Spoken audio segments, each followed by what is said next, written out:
Hello, this is Maureen Welch with Navigating Disability Colorado. We had a informal get together with a few members about PDA a few weeks ago, and it is now December 1st in 2024. And several people who could not make it asked that I record something and share it, and we can gauge some interest. And if there's interest in a future conversation around PDA, we certainly can do that. Uh, Basically, PDA is a personal interest of mine because my son presents with that type of a profile. Of course, Navigating Disability Colorado, as you know, is about our community, and the PDA topic is coming up in our community quite a bit. So I wanted to make sure that we are able to cover it.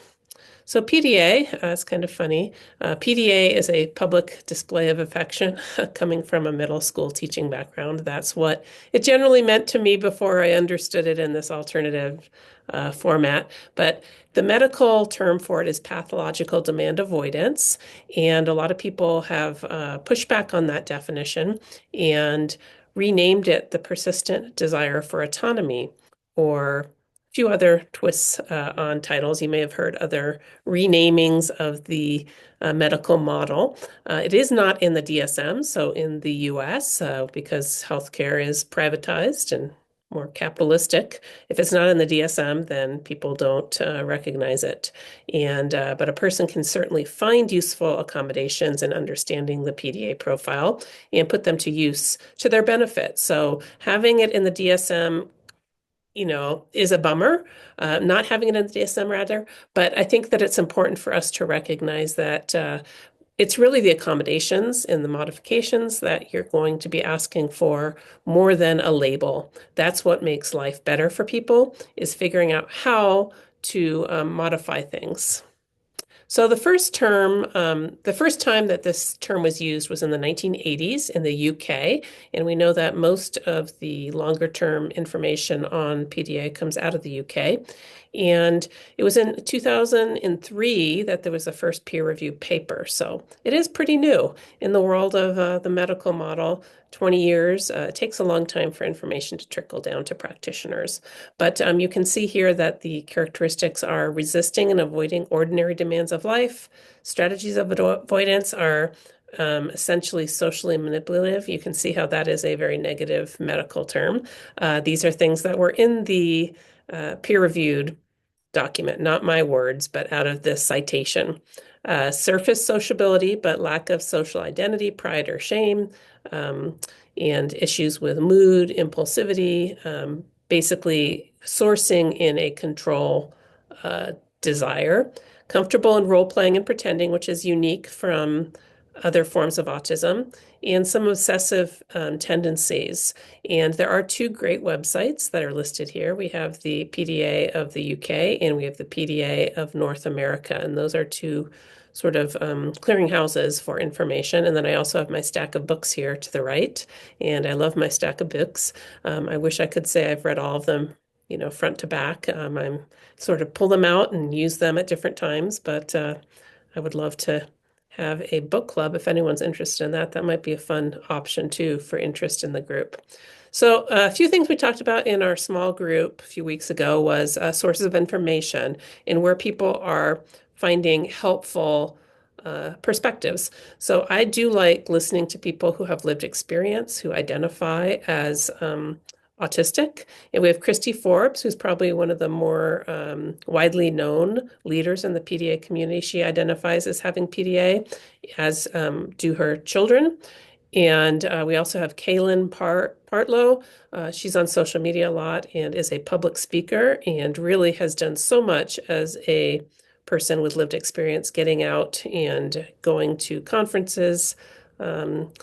And she recently went to a applied behavior analysis conference, which I thought was pretty brave.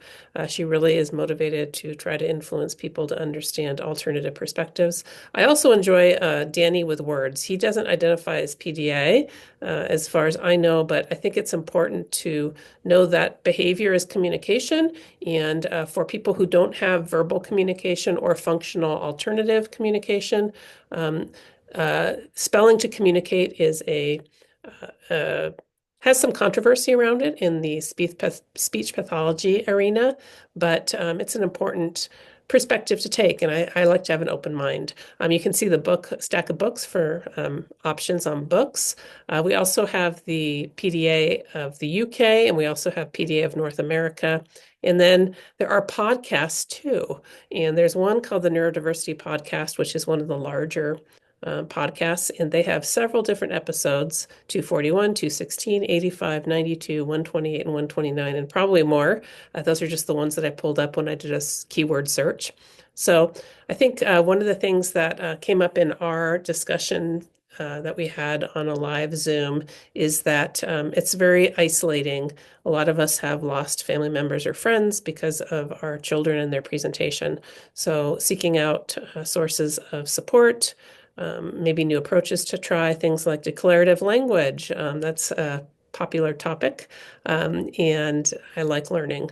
I think that the more we learn, the more we can try things. And another thing I did not put on here was um, Dr. Ross Green and his collaborative problem solving. No, he's renamed it.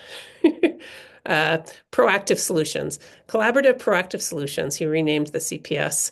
And that particular approach is really great because it involves the person who is struggling, and it does a lot of probing and what they call drilling to try to understand what the problems are from the experience of the person who's struggling, not the professionals, not the people with the titles and the letters after their name, but the actual person, and then coming up with a collaborative thing to try and see if it works. So instead of imposing something on someone, you work with them to talk through the challenges and then come up with potential things to try to mitigate. So school challenges are always a big topic with PDA. School is very hard because it's very top down. You have the teacher, you have the principal, you have a test. There's a lot of pressure. There's a lot of it's a lot of the teacher telling you what to do, which we know in PDA is not going to go too far. Many people pull their students out of school. We actually did that as a family. We had our son out of school for 4 or 5 years, even ended up starting a micro school during the COVID for him. And even though it was a specialty immersion augmentative communication school in Denver Metro, which is still around, it's called the Learning Zone at Real Life Colorado. It just wasn't a great fit for him because he wasn't directing things. It was other people directing things. And some people unschool, some people homeschool, some people do what they call self-directed learning, where you can have a topic that motivates and kind of try to do learning around that motivational topic. And there are some options in Colorado for alternatives to brick and mortar schools. And that is a big topic, probably worthy of many, many more discussions. But I too struggled with that and continue to struggle with that because school is just really challenging. Um, and then that also brings a lot of people to worry about employment. And I come from a background of doing some supported employment and job placement. And I actually find that the skills that are discouraged in school, like autonomy, self-direction, having a strong opinion, knowing when to say no. A lot of times those are very valued in the workplace, depending on the work, and also very valued in self-employment. So that's an option for a lot of people, is to, instead of working for someone else, have your own company or consulting, and you are in charge of things. And that can be very powerful. And a lot of people who are extremely successful, very focused, very determined, can be PDA. They may not know it, they may not identify as that, but certainly a lot of those traits are very important. So we have ways to get involved at NDC. If you're seeing this video, you probably have heard about Navigating Disability Colorado. We do have paying members, and we have almost 50 now. That says 40. Almost 50 people who have gone through our program and learned how to get on a waiver and also maximize the waiver they're on. I actually was able to use a lot of my Medicaid waiver funding when we did uh, non brick and mortar school. I called it community learning. So that is one way to sort of leverage supports so that you don't have to be the one with your your student all the time. They can go out and do things with another person. We also have a free online community. It is over 300 now, and these members get more frequent announcements and information because they sort of have stepped up and said, "Hey, I'm raising my hand. I like this Navigating Disability Colorado. I want more information." And then the last one is our newsletter. The newsletter is something that people can sign up for, just the newsletter on the website. And that particular option is great. I do a monthly theme, which also matches up with the blog that's on my website. And the blog on the website, if you are interested in learning about the waivers, there's a few blog posts that talk about the all 10 waivers, so you get a little bit of an overview. And I also do a monthly information session for Navigating Disability Colorado. And just want to thank you for coming. I also have one other newer creation that we are launching, or we did launch, and it's called Disability Care Colorado. So I do a information session on the first Wednesday. In January, it'll be the second because of the holiday. And that particular evening, on Wednesday evening, is about Navigating Disability Colorado's waiver programs. And then on Thursday night, I do one about Disability Care Colorado, which is a way to connect with caregivers, people seeking care like my family, with caregivers who may want to work either for cash or for waiver reimbursement. So they would get paid through the waiver agencies. So they would work for a program approved service agency and get paid through that. And that's how I was able to get people to work with my son when he was not in school. And now also, now that he's back in school, we have waiver funding, and we do things like respite so that I can have a date night. And we also do overnights so that we can get away, go on a trip, things like that. So I hope that's helpful. Please make a comment below and let's see what you think, what we should do next with PDA. Or maybe you have another interest. I really want to start developing more kind of theme events so that we can dive into some deeper topics. Thanks so much.